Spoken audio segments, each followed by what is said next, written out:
오늘은 7월 첫 주 맥주 감사절입니다.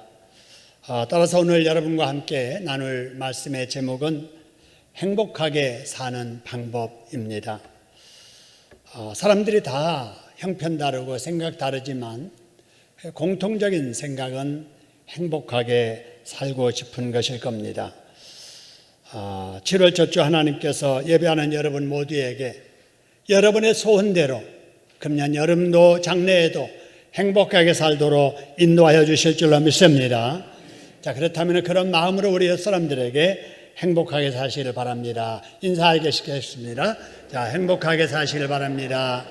행복하게 사시길 바랍니다. 여러분, 우리가 다 원하는 이 행복한 삶 어떻게 해야 그렇게 살 수 있을까요? 오늘 본문의 말씀을 여러분 보시면 우리가 원하는 행복과는 너무나도 거리가 멀게 느껴지는 참으로 불쌍한 사람들이 등장합니다. 그 사람들이 12절에 나오는 나병 환자들입니다. 여러분 아시는 대로 나병 환자는 문둥병자라고도 하지요. 한센병이라고도 하기도 하는 일종의 피부병입니다. 이 병에 걸리게 되면은 균이 피부 점막을 침범해서 조직을 변형시켜버리지요. 그래서 여러분 이 문둥병, 나병에 걸린 사람들의 얼굴이 보기 흉하게 되고 손과 발이 변형이 일어나서 참 보기 흉측하게 됩니다. 뿐만 아니라 이 병은 사람의 말초신경들을 마비시켜서 뜨거워도 뜨거운 줄 모르고 차가워도 차가운 줄을 모릅니다. 그래서 이런 환자들이 겨울에 난로 곁에 있다가 뜨거운 줄 모르니까 가까이 하다 화상을 입기도 하고 추울 때는 추운 줄 모르니까 추운 데 나가서 관리 잘못해서 동상에 걸리기도 하지요. 그런데도 이 병을 치료하는 약도 없는 데다가 밀접 접촉하게 되면은 다른 사람들에게 전염되는 병이기도 합니다. 이러다 보니까 나병 환자들은 자기 집이 있고 가족이 있어도 집에서 함께 지낼 수도 없었고 동네에 이웃이 있고 친구가 있어도 동네에서 함께 지낼 수가 없어서 할 수 없이 집에서 나오고 이 동네 저 동네 다니면서 구걸해서 먹고 살아야 했습니다. 제가 어렸을 적에도 가장 무서웠던 사람들이 상위용사들 그리고 나병 환자들이었습니다. 아이들이 이제 빈집 아이들이 이렇게 혼자 있는 집에 와서 곡식을 달라는 거예요. 안 주면은 의족을 빼서 옆에다 놓고 상위 군인들 깍고를 가지고 문을 이렇게 긁으면서 빨리 내놓으라고 하고 얼마나 무서웠는지. 또 한때 우리 시골의 학교에서는 온 동네 아이들이 등하교를 모여서 해야 했습니다. 어떤 소문이 돌았냐면은 아이 하나가 없어졌는데 문둥병자가 그 아이 잡아다가 간 빼먹었다. 이런 소문이 돌아가지고 이 아이들이 무서워서 학교를 가지 못하는 거예요. 밀밥 사이, 보리밭 사이에 산속에서 숨어 있다가 나와서 잡아갈까 봐서. 그래서 학교 갈 때도 동네에서 다 모여서 함께 학교 가고 집에 올 때도 운동장에서 동네별로 아이들이 모여서 함께 귀가했던 적이 있었습니다. 참 이처럼 나병은 병에 걸린 본인도 불행하게 만들고 가족도 힘들게 만들고 사회도 불안하게 만드는 아주 고약한 질병이지요. 그런데 이런 질병이 신약의 시대에만 있는 게 아니라 구약에도 있었던 것 같아요. 그래서 우리가 잘 아는 율법 레위기 13장 45절 이하에도 나병을 부정한 병으로 규정을 했습니다. 그래서 환자는 자기가 이제 나병에 걸리면은 다른 사람들에게 나는 부정하다, 나는 부정한 사람이다 이렇게 알려야 했고 가족이라도 함께 지낼 수 없었고 역시 동네에서도 함께 지낼 수 없어서 동네 밖, 성 밖에서 지내야 했습니다. 오늘 본문에 나오는 바로 이 사람들도 10명이나 함께 몰려다닌 거 보니까 아마 집에 살 수 없어서 밖에 나와서 배회하다가 만난 사람들끼리 서로의 아픔을 이렇게 토로하면서 소망 없이 참으로 불쌍하게 살고 있었던 사람들인 것 같습니다. 여러분, 그런데 이런 불쌍한 사람들이 오늘 우리 같이 읽은 14절의 말씀을 보니까 다 깨끗하게 된 거예요. 그 중에 한 사람만 깨끗하게 된 게 아니라 한순간에 10명의 문둥병자가 다 깨끗함을 받게 됐습니다. 할렐루야. 저주의 병으로부터 고침을 받은 거예요. 율법으로부터 격리 해제가 된 겁니다. 이제 성 안에 들어가서 이웃과 함께 지낼 수 있었고, 그렇게도 원했던 자기 집에 들어가서 가족과 함께 살 수 있게 되었습니다. 한없이 불쌍했던 이들이 꿈에도 그리던 행복한 사람으로 변한 겁니다. 할렐루야. 여러분, 이들에게 어떤 일이 있었기에 이런 불치의 병에 걸렸던 이 사람들이 이렇게 다 나음을 입게 되었을까요? 이제 그 비밀스러운 이런 말씀들을 나눌 텐데, 여러분, 우리들도 그와 같이 하기만 하면 시대를 초월하여 우리에게도 그런 기적 같은 복된 경험이 일어나게 될 줄로 믿으시기를 소원합니다. 자, 그러면 이 사람들이 어떻게 해서 이런 바로 불치의 나병에서 고침받았을까? 여러분, 이들에게 복된 기적이 일어난 첫째 이유가 이들이 예수님에 관한 소식을 들었기 때문입니다. 할렐루야. 무슨 소식을 들었다고요? 예수님에 대한 소식. 여러분, 불치의 병에 걸려서 죽을 날만 기다리며 소망 없이 몰려다니던 이 나병 환자들이 예수님에 대한 소문을 들은 후에 행복한 삶으로 변하는 기적이 일어나게 된 것입니다. 할렐루야. 그래서 이 예수님에 대한 소식을 복된 소식, 복음이라 이렇게 말하는 거예요. 자, 그렇다면은 이 나병 환자들이 가족과 함께 지내지도 못했고 한 동네에서 친구들과 이웃들과 함께 지내지도 못했는데 누가 이들에게 이 소식을 전해주었을까 하는 겁니다. 누군가 그들을 불쌍히 여기는 마음으로 그들에게 가까이 가지는 못하지만 멀리 서서라도 예수님은 너희가 안고 있는 문제를 해결해 주실 수 있는 분이시다. 예수님을 찾아가 만나보아라. 이러면서 아마 구원했을 거예요. 여러분, 이 말을 들었던 그들의 마음속에 여러분, 우리가 잘 아는 로마서 10장 17절의 말씀처럼 마음속에서 이 복음을 들으니까 바로 믿음이 생겨나게 된 겁니다. 할렐루야. 그래? 예수님을 만나면 예수님 우리를 고쳐주실 수 있다고? 아니, 그러면 우리 만나러 한번 가자. 예수님께 가면은 우리의 병도 고쳐주실 거야. 어서 가보자.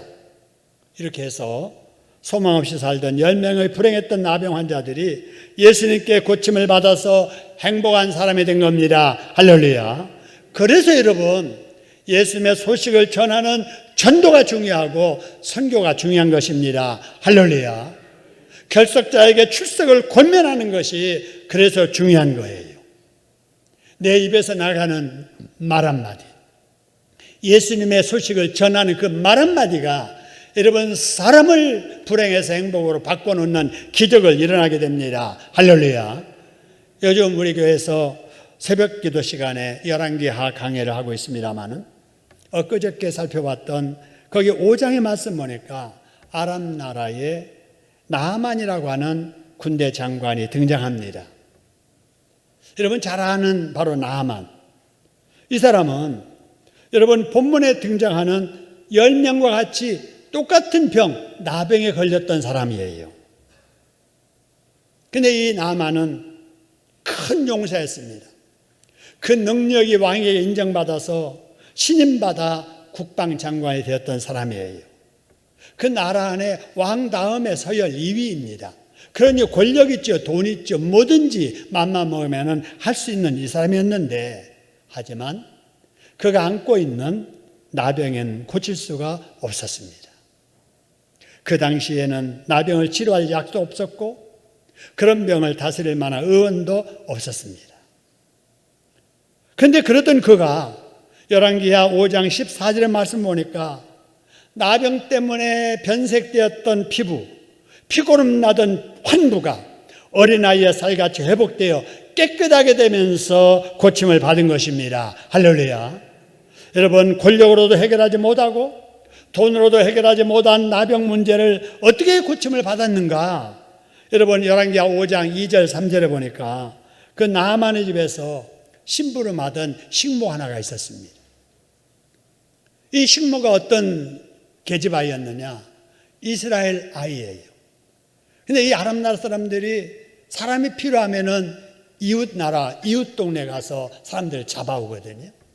바깥 일 시키려니까 체력 강한 남자가 필요하니까 힘센 남자 잡아오고, 부엌에서 잔일 시켜야 되니까 말 잘 듣는 계집 아이 데려다가 식모살을 시키는데, 그 중에 하나가 이 나만의 집에서 바로 이 사모님의 말을 들으면서 부엌에서 잔심부름하고 있었던 거예요. 근데 자기 동네에 하나님의 사람이 있는데 그 사람이 어떤 질병이든지 고친다는 것을 그가 들었던 거예요. 근데 자기 집 주인이 나병에 걸려서 고생하는 걸 보고, 사모님, 우리 동네에 하나님의 사람이 있는데 그 사람 한번 만나면 우리 주인 병이 낫게 될 거예요. 여러분, 이 말 한마디가 여러분 나라 문제가 해결되고, 여러분 나만의 운명이 바뀌고, 여러분 사람이 바뀌는 역사가 일어나게 된 겁니다. 할렐루야. 이게 바로 복음의 힘입니다. 이게 바로 전도의 힘입니다. 이게 바로 믿음 실린 말 한마디의 능력입니다. 할렐루야. 여러분 이 선교의 힘, 전도의 힘, 여러분 출석 권면의 힘을 믿으시기를 주님의 이름으로 축원합니다. 우리가 코로나를 이렇게 겪고 이렇게 지나면서 지금 우리에게 정말 필요한 것이 바로 이런 전도요, 선교요, 바로 출석 권면입니다. 코로나가 이만큼 진정이 됐는데 안타까운 것은 아직도 예배 자리에 나오지 못한 우리의 이웃이 있고, 우리 뒤에다가 예비 신자들 1,500명을 놓고 기도하고 있는데, 여러분 코로나 기간 동안에 이분들을 우리가 위해서 기도하지 못했고 다가가지 못하고 있습니다. 이제는 우리가 그런 일을 해야 될 줄로 믿습니다. 그래서 여러분 우리 교회 전반기 보내고 후반기 시작하는 7월은 우리 교회 결석 친구 찾는 날입니다. 할렐루야. 한번 따라해 볼까요? 7월은 결석 친구 찾는 달이다. 다시 한번 해봅시다. 7월은 무슨 달이라고요? 결석 친구 찾는 달이다.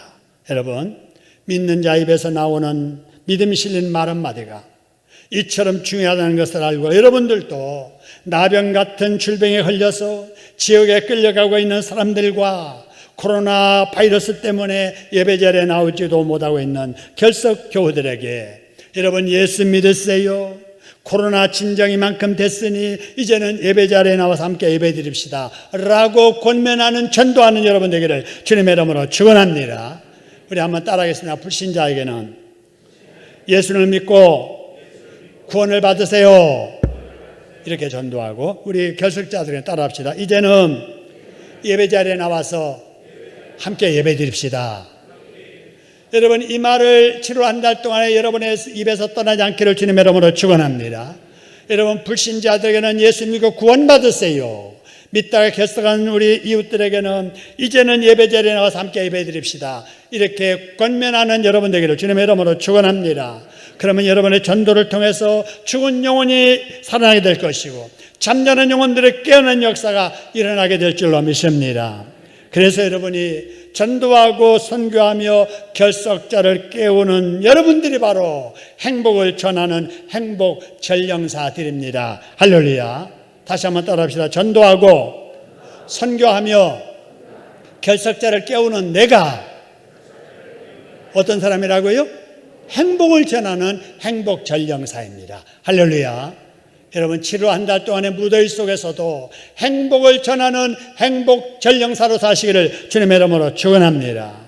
다음으로 여러분 이 나병 환자들이 고침받게 된 것은 12절 13절에서 보는 것처럼 길 지나가시던 예수님을 발견한 이들이 나병에 걸려 있기 때문에 가까이 다가가지는 못하고 멀리 있지만은 우리가 이 기회 놓치면 안 되잖아. 언제 또 예수님 만날 수 있을지 모를 일이니 우리가 이때를 놓치지 말자. 그래서 우리 힘껏 예수님께 소리 지르자 해서 뭐라고 소리 지르냐? 예수 선생님이요, 우리를 불쌍히 여기소서 라고 소리를 질렀던 겁니다. 할렐루야. 이 소리를 한 번만 질렀겠어요? 계속해서 질렀을 거예요. 예수님, 우리를 좀 불쌍히 여겨주세요. 그냥 지나가지 말고 우리 고쳐주고 지나가세요 라고 소리를 질렀던 것입니다. 그러자 지나가시던 예수님이 머물러 서시고 그들을 향해서 말씀을 하셨습니다. 할렐루야. 지금도 예수님은요 계속 우리 곁을 지나가십니다. 여러분의 집을 지나가고 계세요. 이 시간도 여러분 지나가고 계십니다. 어떤 자에게 머물러서 말씀하시느냐? 믿음씨로서 불쌍히 여겨달라고 부르짖는 사람 앞에 머물러 서심을 믿으시기를 소원합니다. 우리 자녀들을 하나님 지켜주세요. 신앙 회복하게 해주세요. 예배 자리에 나오게 해주세요. 이런 문제 해결해 주세요 라고 주님을 필요해서 믿음 실어서 부르짖는 그 사람 집에 서 계시고 그 사람 앞에 서십니다. 할렐루야. 우리 주님은 일하시는 하나님이시지만은 누구를 위해서 일하시느냐? 여러분, 믿음 실어서 도와달라고 부르짖는 자를 위해서 일하십니다. 할렐루야.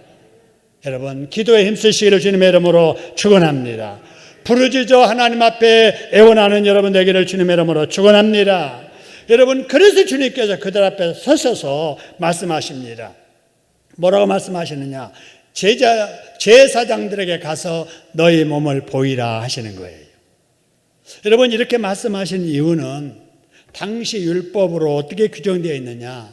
나병에 걸려서 격리 중에 있는 환자가 어떤 이유로든 이제 병에서 낫게 되면 제사장들에게 가서 나은 몸을 보이고 나았다는 확인을 받은 후에라야 격리 해제증을 들고 다니면서 자유롭게 살 수가 있었습니다. 할렐루야. 그래서 예수님께서 이 10명의 환자에게 제사장들에게 가서 너희 몸을 보이라 하라고 말씀하시는 것은 그 순간에 이미 예수님은 그들을 고쳐주신 줄로 믿습니다. 나병 환자들도 제사장들에게 가서 너희 몸을 보이라고 말씀하시는 예수님의 그 말씀의 의미를 알았어요. 아, 우리가 고침받았구나. 그래서 그 말씀을 듣자마자 제사장을 향해서 달려가는 겁니다. 여러분, 얼마나 기뻤겠어요. 근데 여러분, 달려가다가 옆 사람을 보니까 피고름 나던 피부가 아물면서 변색되었던 피부의 색깔이 본래 색깔로 돌아오는 겁니다. 할렐루야. 깜짝 놀라서 여야 네 얼굴 지금 바뀌고 있어. 네 피부가 지금 원래대로 지금 나아지고 있어. 해서 보니까 너도 그래. 와, 우리 지금 다 나았게 됐네. 그래서 제사장에게 열심히 달려갑니다. 제사장이 이 10명의 나병 환자들을 보고 깜짝 놀랐습니다. 어쩌다 한 사람씩 오는 예는 있었지만은 10사람의 단체로 와가지고 다 나은 것은 전에 없었던 일이거든요. 그래서 제사장이 이 모두에게 여러분 격리 해제증을 발부해 주었습니다. 여러분, 코로나 겪어보셨지요? 격리되어 있을 때 얼마나 답답하던가요? 저도 코로나를 겪으면서 너무 답답함을 느꼈습니다. 내 근육이 이렇게 자꾸 약해지니까 아무도 모르는 밤중이라도 계단을 좀 오래 내려다볼까? 아무도 없는 시간에 공원이라도 좀 돌아다녀 볼까? 그런 생각이 들다가도 아니야. 나 때문에 혹이라도 이웃에게 피해 입히면 안 되지. 그래서 여러분, 격리 기간 동안에 집에 꼼짝 못하고 있었습니다. 그러다가 나를 기다리죠. 해제되는 그날 딱 되고 나니까 여러분, 마치 갇혔던 이 새가 새장에서 날아오는 그런 기분이에요. 얼마나 좋은지. 여러분, 이 10명의 나병 환자가 그러지 않았겠어요? 제사장에게 몸을 보이고 격리 해제증을 받고 나니까 너무 기뻐서 할렐루야 했겠지. 너무 좋았을 겁니다. 어쩌다가 불치의 나병에 걸렸는지 가족이 있어도 가족같이 살 수 없었고 친구와 이웃이 있어도 옆에서 살 수 없어서 집에서 나와서 거지처럼 살다가 병이 도져서 심해지면은 어디선가 들판에 쓰러져서 죽어야 하는 너무 불쌍한 사람들이었지 않습니까? 근데 이 사람들이 예수를 만난 이후에 나병의 고침을 받고 불행했던 사람들이 정말로 행복한 사람이 된 것입니다. 할렐루야. 그런데요, 여러분, 이들만 이런 복을 받은 것이 아닙니다. 예수 믿는 저와 여러분들도 나병보다 더 무서웠던 불시의 병에 걸렸었잖아요. 우리도 알지 못하는 중에 마귀의 종이 되어서 지옥으로 끌려가고 있었잖아요. 그런 우리를 누군가 우리에게 예수의 소식을 전해준 거잖아요. 그래서 우리가 예수를 믿게 됐잖아요. 그래서 우리가 죄 용서받아 하나님의 자녀가 됐잖아요. 할렐루야. 그랬으니 우리야말로 10명의 나병 환자들보다 더 행복한 사람인 줄로 믿으시기를 주님의 이름으로 축원합니다. 그런 복을 주신 우리 주님께 박수로 감사드리겠습니다. 감사합니다. 여러분, 그런데 이 10명의 사람들이 예수를 만나기 전에는 똑같았었잖아요. 똑같이 나병에 걸린 병자들이었습니다. 근데 예수님의 말씀 듣고 제사장에 가서 보일 때 똑같이 여러분 격리 해제증을 받았잖아요. 근데 그러고 나서는 딱 갈라지게 됩니다. 두 종류 사람으로 딱 갈라지게 됩니다. 고침받은 9사람은 각자 집으로 달려가 버렸고, 한 사람만 15절 16절의 말씀처럼 하나님께 큰 영광을 돌리면서 예수님 앞에 돌아와서 발 앞에 엎드려서 예수님 감사합니다. 고쳐주셔서 감사합니다. 이렇게 예수님께 감사드렸던 거예요. 예수님께서 그 사람을 보시고 너무 기뻐하셨습니다. 그래서 그 사람에게 예수님께서 19절의 말씀처럼 구원의 복을 더물어 주십니다. 할렐루야. 일어나라. 이제 됐다. 이제는 가거라. 가서 가족도 만나고 친구도 만나거라. 내 믿음이 너를 뭐 했느니라? 구원하였느니라. 할렐루야. 그래서 나병에서 고침받은 후에 하나님께 영광 돌리고 예수님께 돌아가서 감사한 이 한 사람은 몸의 나병도 고침을 받았지만은 영혼의 죄의 병도 고침을 받아서 구원받은 진짜로 행복한 사람이 된 겁니다. 할렐루야. 육신의 병만 고침 받은 사람의 행복과 육신의 병 고침도 받고 영혼의 구원도 받은 사람의 행복은 다릅니다. 여러분, 똑같은 행복자 되지 마시고 더욱더 차원 높은 행복자들 되시기를 주님의 이름으로 축원합니다. 여러분, 우리도 여러분 이런 복을 받았습니다. 이런 복을 우리가 받았다면 우리는 어떻게 살아야 되느냐? 여러분, 복 주시는 하나님께 영광 돌리며 살아야 됩니다. 할렐루야. 여러분, 오늘도 이렇게 건강한 모습으로 주일날 하나님 앞에 나와서 예배 드리는 것이 하나님의 은혜인 줄로 믿으시기를 소원합니다. 저는 목사이기 때문에 정말 여러 곳에 많이 갑니다.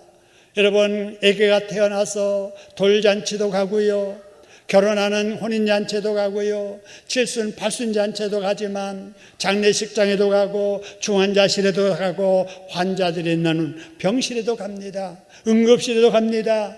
여러분, 그때마다 느끼는 것이, 병원에 갈 때마다 느끼는 것이, 야, 이렇게 걸을 수 있다는 것이 얼마나 감사한가. 배고픔이 느껴져서 먹을 수 있으면 얼마나 감사한가. 볼 수 있으면 얼마나 감사한가. 들을 수 있으면 얼마나 감사한가. 자유롭게 호흡할 수 있으면 얼마나 감사한가. 병원에 누워있지 않고 일어나서 움직일 수 있는 게 얼마나 감사하고 행복한가. 할렐루야. 감사할 것이 너무나도 많은 거예요. 근데 우리가 이런 기적 같은 행복한 삶을 살면서도 그 감사에 대해서 느끼지 못하면 불행한 사람이 되는 거예요. 여러분, 사람의 행복은 환경이 가져다 주는 것이 아닙니다. 아파트 평수에 따라서 행복과 불행이 갈라지는 것이 아니란 말이에요. 여러분, 예금 통장의 동그라미 숫자에 따라서 사람의 행불행이 바꿔지는 게 아니라 그 말입니다. 얼마나 하나님이 주시는 복을 마음으로 느끼느냐, 그걸 얼마나 느끼고 하나님 앞에 감사하며 사느냐에 따라서 어려운 환경에서도 천국 같은 행복한 삶을 살 수 있고, 천국 같은 환경에서도 지옥 같은 불행한 삶을 살 수 있습니다. 할렐루야. 여러분, 하나님께서 왜 여러분 1년을 12달로 토막을 내시고 전반기 6개월 동안에 전반기로 지나가게 하시고 7월부터 또한 후반기를 맞게 하실까? 이 의미를 알아야 됩니다. 왜 하나님께서 나를 7토막으로만 나누어서 한 주간 한 주간 이렇게 살게 하실까? 왜 하나님이 이 시간을 24시간으로 토막내서 하루하루가 반복되게 살게 하실까? 이 의미를 알아야 돼요. 왜 그러느냐? 사람은 불완전하기 때문에, 실수하고 잘못할 수도 있기 때문에, 그 토막낸 시간마다 자신을 돌아보고 아쉬웠고 잘못했고 부족했으면 다시 한번 시작해 보라고 주시는 기회인 줄로 믿으시기를 소원합니다. 하나님은 계속해서 우리에게 기회 주시는 거예요. 어제도 기회 주셨고 오늘 또 새로운 기회 주셨고 지난달 6월도 기회를 주셨고 7월달도 기회를 주셨고 6개월 동안도 전반기 기회 주셨는데 또 후반기 우리에게 기회를 주십니다. 할렐루야. 기회를 주실 때 지나온 날을 생각해 보면서 부족을 채워가면서 새롭게 사는 사람에게는 더욱더 성숙한 삶, 행복한 삶이 되지만 기회 주어졌는데도 어제와 오늘이나 똑같이 사는 사람은 그러고 그런 삶을 계속 사는 거예요. 어제보다도 못하게 오늘 살면 그 인생은 망가지는 것입니다. 여러분, 날마다 새로운 환경에 주어질 때마다 하나님께서 주시는 기회인 줄로 알고 최선을 다해서 감사하며 사시다가 진정으로 행복한 여러분 되기를 주님의 이름으로 축원합니다. 여러분, 예수님께서는요, 병 고침 받고 돌아와서 감사하는 그 한 사람에게 구원의 복을 덤으로 주시면서 9사람에 관한 이야기를 하십니다. 17절, 18절인데요. 뭐라고 말씀하시는가 보세요. 10사람이 다 깨끗함을 받지 아니하였느냐? 그런데 9은 어디 갔느냐? 이러면서 서운함의 말씀을 하세요. 서운하신 거예요. 근데 놀라는 말씀을 하십니다. 무엇 때문에 놀랐는가? 이 이방인 외에는 하나님께 영광 돌려온 자가 없느냐? 아니, 9명은 다 유대인이에요. 하나님을 잘 믿는 사람이에요. 다른 사람은 몰라도 이 사람들은 와서 감사할 줄 알았는데 그 사람들은 안 온 거예요. 서운하신 거예요. 근데 이방인은 다른 사람은 다 와서 감사해도 이 사람은 가버릴 줄 알았어요. 그런데 기대지 않았던 이 사람은 와서 무릎을 꿇고 감사하는 거예요. 그래서 놀라신 겁니다. 지금도 예수님은 어떤 사람에게는 놀라시고 어떤 사람에게는 서운함을 느끼세요. 여러분, 오늘 맥주 감사절을 맞이하면서 하나님이 우리를 지켜보실 텐데 하나님이 여러분을 보시고 실망하실 것 같습니까? 놀라실 것 같습니까? 실망하신다면 왜 서운해하면서 실망하실까요? 놀라신다면 무엇 때문에 놀라실까요? 여러분, 이걸 생각해 보시면서 전반기 동안에 아쉬웠던 것이 느껴진다면 7월 한 달 동안 또 연말 될 때까지 여러분 전반기보다도 더 주님을 가까이 하는 삶을 살기를 주님의 이름으로 축원합니다. 그래서 우리 예수님을 놀라게 드리고 기쁘게 해드리는 행복자들 되기를 주님의 이름으로 축원합니다. 그런데 우리가 다 그렇게 살아야 되는데 참 그렇게 산다는 것이 쉬운 일이 아닌 것 같아요. 왜 그런가 보세요. 오늘 여기 본문의 말씀 10사람을 보면서 하나님의 은혜, 주님의 은혜를 입고 감사한 사람과 감사하지 않은 사람의 비율이 9대 1이에요. 감사한 사람이 더 많아요? 감사하지 않는 사람이 더 많아요? 감사하지 않는 사람이 더 많습니다. 10%밖에는 감사 안 해요. 90%가 감사하지 않는 거예요. 그렇기 때문에 우리가 여러분 행복은 그냥 누리는 게 아니에요. 여러분 행복하게 살기 위해서는 우리가 해야 될 때 우리 열심히 해야 됩니다. 할렐루야. 다른 사람 하는 대로 살면 안 돼요. 불신자들 9이에요. 9. 감사 찾는 사람 9이에요. 다 안 한다고. 나도 안 하면 다 그 사람과 똑같아지는 거예요. 9이 안 해도 나는 해야 되는 믿음이 있어야 됩니다. 할렐루야. 근데 여러분 한번 생각해 볼까요? 9은 왜 감사하지 않았을까? 본문에는 거기에 대한 이유에 대해서 침묵하고 있기 때문에 우리가 그 이유를 정확하게 알 수는 없는데, 우리 이제 그 당시의 상황을 정황상 한번 우리가 상상해 보면서 생각해 볼 수 있는 것은, 여러분, 무덤 없는, 핑계 없는 무덤이 없듯이 감사치 않은 9명도 이유가 있을 거예요. 무슨 이유일까? 아마 그 사람들은 하나님께 감사하는 것은 나중에 해도 되고, 우선 가족 만나야 돼. 우선 동네 사람 만나야 돼. 그래서 내가 격리 해제됐다는 것을 알려야 돼 라고 생각했던 것이 아닐까 하는 거예요. 여러분, 이 모습을 보면서 우리가 뭘 생각하느냐? 우리가 이 세상에 살면서 무엇을 먼저 하고 무엇을 나중에 해야 되는가 하는 이 문제, 우선순위 정하는 것을 잘해야 되겠다는 겁니다. 할렐루야. 우선순위. 왜 그러느냐? 우리가 해야 될 일은 많고 몸은 하나고 시간은 제한되어 있기 때문에 무엇이 중요하고 무엇이 덜 중요한가, 무엇을 먼저 하고 무엇을 나중에 해도 되는가를 우리가 잘 알아야 됩니다. 이거 잘 모르면 복되게 행복하게 살 수가 없어요. 여러분, 오늘 이 시간에도 어떤 집사님은 주일날 예배 안 드리고 친구 만나러 갔어요. 그 사람의 우선순위는 오늘은 주일이지만 모처럼 친구가 만나자고 하니까 그걸 먼저 해야 되겠다. 그리고 주일은 다음에도 기회 있으니까 다음에 가면 되지. 이래 생각했기 때문에 집사지만은 교회 안 오고 친구 만나러 가는 거예요. 우선순위의 문제입니다. 여러분, 이 자리에 할 일 없어서 이 자리에 나오신 분 없잖아요. 여러분, 할 일이 많고 만날 사람도 많고 해야 될 일도 많지만 주일은 어떤 일을 보다도 하나님 앞에 나가서 예배 드리는 것이 제 1순위다 생각했기 때문에 여러분이 이 자리에 계신 줄로 믿습니다. 우선순위가 중요해요.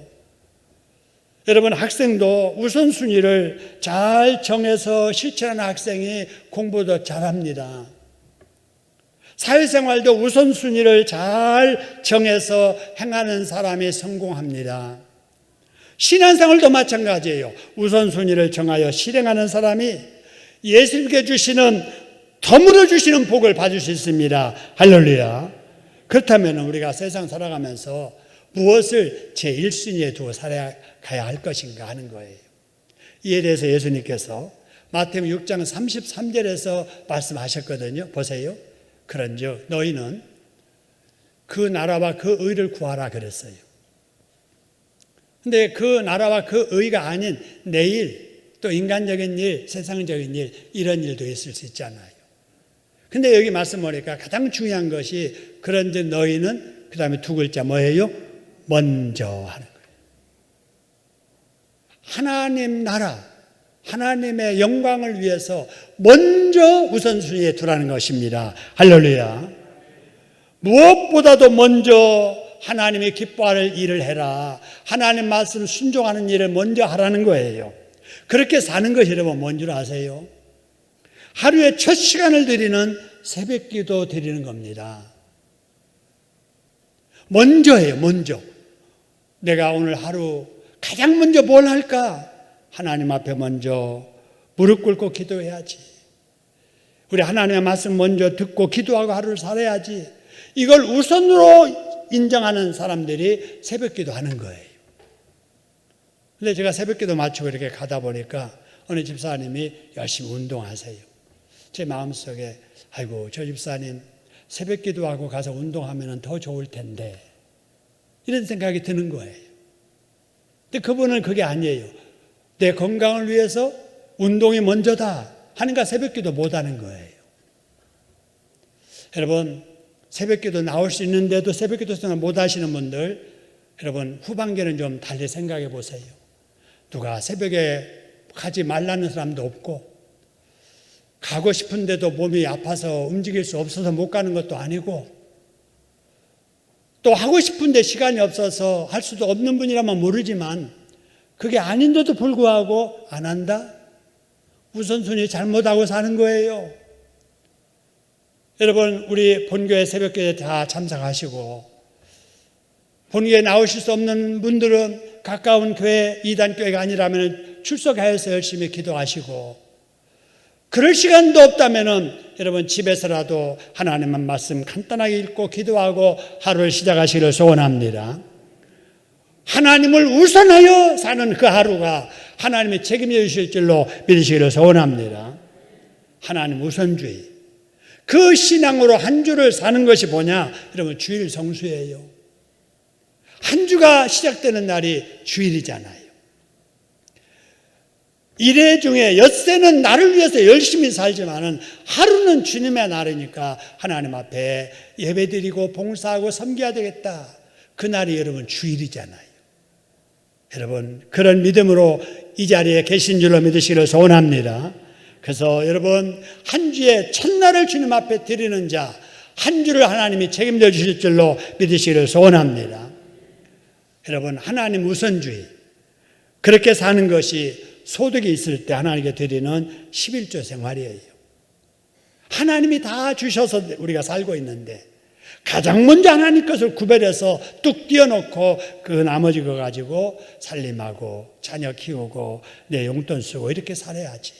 이렇게 사는 것이 하나님 우선주의의 신앙의 실천이에요. 근데 그런 믿음 없으면은 먼저 뭐 띄워놓습니까? 뭐 생활비 띄워놓고 애들 용돈 띄워놓고 내 용돈 띄워놓고 그러고 나니까 하고 싶어도 없어서 못해요 소리 나오는 거예요. 여러분 신앙생활도 우선순위를 잘 두고 살아야 됩니다. 하나님 제일주의, 하나님 우선주의로 사는 사람을 하나님은 절대로 손해보게 하지 않습니다. 할렐루야. 필요한 것을 채워주십니다. 여러분 오늘 이 말씀 뒤에 그런즉 너희는 먼저 그 나라와 그 의를 구하라. 그리하면 그 다음에 하나님께서 이 모든 것을 너희에게 더하여 주시리라. 할렐루야. 오늘 이 말씀을 여러분 믿으셔야 돼요. 그래서 우선순위를 하나님께 두고 우리 하나님 제일주의로 여러분 사는 믿음으로 새벽기도 드리는 삶, 주일 성수하는 삶, 그리고 여러분 또 11주 생활하는 삶, 그리고 우리의 믿음 실린 긍정의 입으로 여러분 예수 전하는 일에 힘쓰는 여러분 되기를 주님의 이름으로 축원합니다. 그러다가 하나님께 영광을 돌리고 우리 예수님께 감사하고 성령께서 주시는 심령의 기쁨과 평강을 넘치게 받는 누리는 행복자들 다 되시기를 주님의 이름으로 축원합니다.